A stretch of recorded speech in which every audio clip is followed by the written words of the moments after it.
무릎 관절염뿐만 아니라 손가락 관절염으로 고생하시는 분들도 참 많은데 맞아요. 심하면은 손가락 변형까지도 불러일으키는 류마티스 관절염 그리고 퇴행성 관절염 어떻게 좀 구별할 수 있을까요, 교수님? 네, 류마티스 관절염은 자가 면역 질환이라고 그러거든요. 그러니까 면역이 자기 몸을 다시 공격을 하는 거예요. 그러니까 우리가 손에서 보면은요, 이 비교적 큰데, 그러니까 가까운 관절서부터 망가뜨리기 시작을 합니다. 그래서 연골이 공격을 막 해가지고요, 연골이 완전히 다 망가질 때까지 공격을 하게 되거든요. 어머나. 그래서 연골이 다 망가지게 되면 저렇게 사진에서 왼쪽에서 보이는 것처럼 손의 변형이 이렇게 휘어지는 변형이 생기게 됩니다. 그거에 반해서 퇴행성 관절염 같은 경우는요, 그야말로 많이 써서 닳는 거예요. 네. 그렇기 때문에 우리가 손가락을 많이 쓰면 제일 끝에 있는 손가락이 제일 많이 쓰게 되잖아요. 그렇죠. 그래서 원위 지절서부터 이런 퇴행성 관절염이 시작이 되게 되고요. 먼 데서. 만약에 중간에 다친 손가락이 있으면 그 손가락이 먼저 이제 발생이 되게 되겠죠. 그리고 이제 증상을 살펴보면은 이 류마티스 관절염 같은 경우는 염증성 질환이기 때문에 아침에 일어나면 뻣뻣한 증상이 있습니다. 그렇지만 오히려 막 움직이게 되면 좀 이 손이 더 편안해지는 경향이 있고요. 퇴행성 관절염은 아까도 말씀드렸듯이 이제 많이 써서 생기는 것이기 때문에 주로 낮에 많이 쓰면 저녁 때 밤에 많이 아픈 그런 경향을 띠게 됩니다. 그런데요, 교수님, 저는 가끔 앉았다 일어나거나 할 때 두두둑 뚝 할 때 되게 맞아. 창피하고 맞아요. 그러거든요. 두둑 소리 근데 나죠. 이게 제가 관절염인가 너무 걱정되거든요. 이건 뭘까요? 뚝 소리는? 예, 우리가 이제 무릎을 싸고 있는 여러 가지 구조물들이 있어요. 보면은 특히 이제 중요한 것이 우리가 무릎을 이렇게 구부렸다 폈다 할 때 우리 힘줄들이 많이 지나가게 되거든요. 근데 무릎뼈가 동그랗게 생기진 않았잖아요. 공처럼 생기지 않았기 때문에 약간 울퉁불퉁하기 때문에 얘네들이 지나가면서 이렇게 기타 줄처럼 팅팅 하는 소리가 나는 거예요. 보통은 이제 소리 나는 것 자체가 일회성이고 통증이 없고 그렇기 때문에 그것 자체로는 큰 문제가 되지는 않습니다. 다만 이러한 소리들이 계속 반복되면서 소리가 좀 둔탁해지고 통증이 좀 생기고 이런 경우에는 관절 질환의 이제 경고음이 될 수 있기 때문에 이럴 때는 이제 의사 선생님들하고 상의를 해야 됩니다.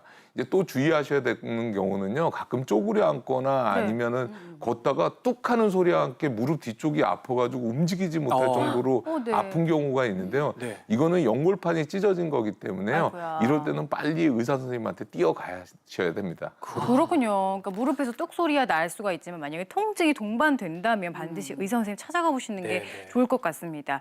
이번에는요, 관절염이 있으신데 운동으로 극복하고 계신 분이 있다고 해요. 영상으로 함께 만나보시죠. 운동을 열심히 하는 이유가 있다는 64세 정준기 씨. 관절을 보호를 하기 위해서 어떤 운동을 할까 고민을 많이 했죠.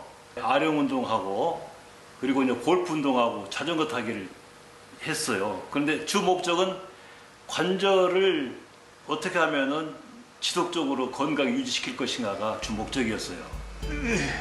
15년 전 극심한 무릎 통증으로 병원을 방문, 퇴행성 관절염 진단을 받았는데요. 앉아서 먹을 때가 상당히 아프죠. 그래서 밥 먹을 때도 다리를 쭉 뻗고 먹는 편이고, 그 다음에 이제 계단 오르락 내리락 할 때, 특히 계단 내려갈 때는 아주 너무 아파가지고 이렇게 꼭 잡지 않으면 못 걸을 정도로 이렇게 아프죠. 통증을 줄이기 위해 선택한 운동은 다리 근력 키우기. 매일 3kg의 아령을 다리에 매달고 운동했다는데요. 아령 같은 경우는 아침, 점심, 저녁 또 시간 날 때마다 이렇게 해서 운동을 계속 하기 때문에 제 생각에는 아령 운동이 이 관절을 현재 유지시키는데 가장 지대한 역할을 했다고 저는 자부를 합니다. 무엇보다 무거운 체중이 관절염의 원인이라고 생각해 꾸준한 운동으로 체중 감량에 성공했다고 합니다. 5kg 이상 뺀 것 같아요. 네, 그래서 지속적으로 아령 운동을 하면은 제가 볼 때는 내년 초 정도 되면 한 3-4kg 더 빠지지 않겠냐 이렇게 합니다. 본인만의 방법으로 관절염 통증을 극복해 오고 있는 정준기 씨. 그런데 궁금한 점이 있다고요? 앞으로 지속적으로 해도 괜찮을 건지 또 다른 좋은 방법이 있는지 이런 조언을 제가 전문가분들한테 듣고 싶은 거예요.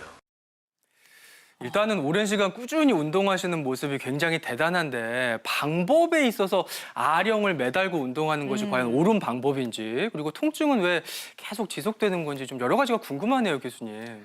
예, 일단 근본적으로 운동을 하는 습관은 굉장히 좀 좋은 습관이라고 맞아요. 생각이 듭니다. 그러니까 다소 관절염이 있어서 통증이 있더라도요, 운동을 하시면 이 근력이 강화되면서 이 보상작용을 하게 됩니다. 그렇기 때문에 운동을 하시는 습관은 굉장히 좋은 습관이고요. 아까 이렇게 보니까 자전거 운동 같은 거를 하시던데 자전거 운동 같은 것들은 아주 좋죠. 이게 체중이 무릎에 실리는 거가 아니라 안장, 그러니까 엉덩이에 실리면서 또 근력 운동을 할 수 있으니까 이런 운동은 아주 굉장히 공고하는 운동이라고 할 수 있습니다. 근데 이제 문제죠. 이제 아령 운동을 아까 발 드는 운동들이 네, 아령을 나왔는데요. 매달고. 네, 조금 어려운 얘기 좀 해볼게요. 이게 운동 중에서는 크게 좀 열린 사슬 운동이라는 것이 있고요. 닫힌 사슬 운동이라는 게 있습니다. 좀 어렵죠. 네, 어려워요. 이게 열린 사슬 운동이라고 하는 거는요. 발이 지면에서 이렇게 떨어지거나 아니면은 운동 기구에서 떨어져서 하는 운동이에요. 이런 걸려 있네요, 운동은 손가락이. 특정 근육만 강화시키는 데는 아주 매우 유리한 운동입니다. 근데 우리가 닫힌 사슬 운동이라고 하는 거는 두 다리가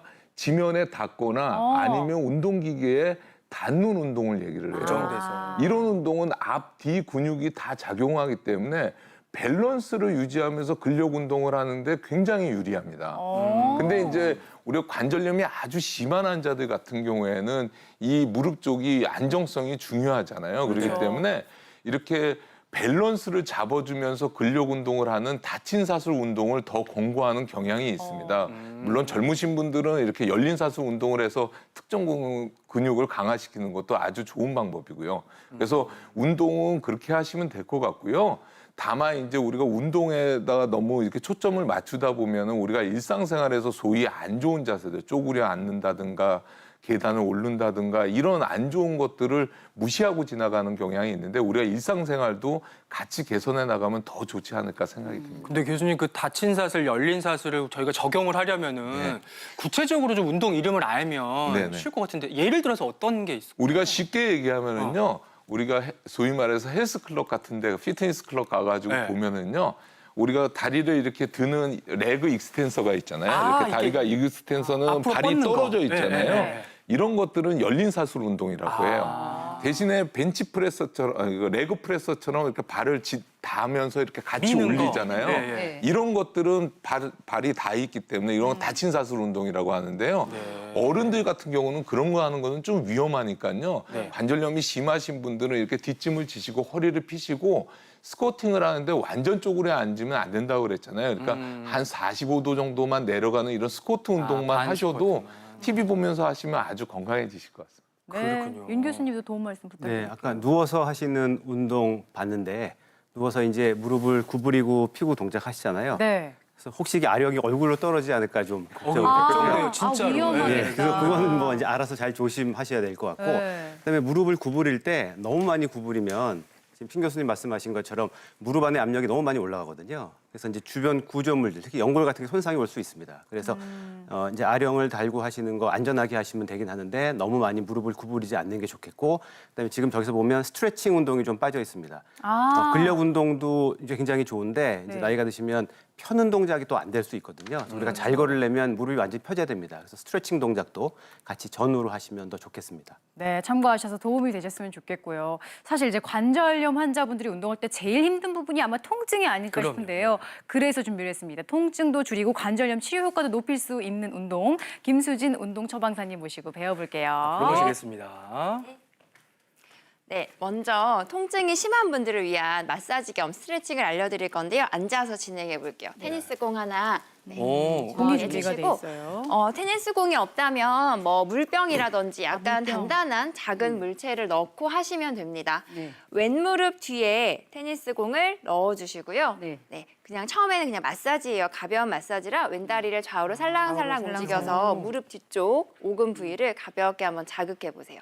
그 다음에 이제 스트레칭을 할 거라서 네. 한 10번 정도 좌우로 움직여 무릎 뒤가 마사지가 좀 되시면 자극 약간 있으시죠? 예, 예. 많이 아프진 않으실 거라서 통증이 심하신 분들도 가벼운 마사지로 이렇게 좀 이완을 하신 후에 자, 왼다리를 무릎으로 공을 누르면서요. 다리를 한번 쭉 펴주시면 돼요. 이건 자극이 와요. 네. 종아리에서 자극도 오시고 이제 네. 허벅지 앞쪽 근육에 힘이 딱 들어가실 거예요. 딱 들어가는데. 네. 바닥이 살짝 내렸다가 다시 한번 무릎을 한번 쭉 펴주세요. 쭉. 네. 다리가 공을- 약간 뜨네요, 그죠? 네, 맞아요. 네. 발하고 종아리가 살짝 뜨게 되실 거고요. 짧아서 뜨는 거 네, 아니에요? 살짝 내렸다가 다시 한번 다리를 들어주세요. 공을 누르면서 들어주시면 좋아요. 아, 지금은 누르면서. 통증이 심하신 분들은 저희가 이제 이 다음 동작은 다음 단계가 있는데 이 정도까지만 하셔도 괜찮거든요. 그래서 다리를 공을 누르면서 발을 들어 올려서 가벼운 근육의 힘을 좀 느끼시는 거고요. 네. 다음 동작은 이제 공이 없이 다리를 좀 더 많이 들어볼 거예요. 네. 오른 무릎을 구부려서 무릎 뒤에 깍지를 껴주세요. 네. 깍지를. 그리고 허리를 곧게 펴서요. 등이 너무 뒤로 이렇게 눕지 않게끔 쭉 세워주시고 왼발 끝을 몸쪽으로 당깁니다. 네, 방금은 살짝만 들었는데 왼발을 바닥에서 한 10cm 이상 들어볼까요? 자, 네, 오. 네. 왠지 좀 더 부들부들 떨리시죠? 네. 그래서 허벅지 앞쪽 근육은 강화가 되고 뒤쪽은 늘어나게끔 발끝을 쭉 당겨주시면 돼요. 들어 올렸다가 바닥에 쿵 내리지 마시고 살짝 내렸다 드는 걸 10회 반복하시면 돼요.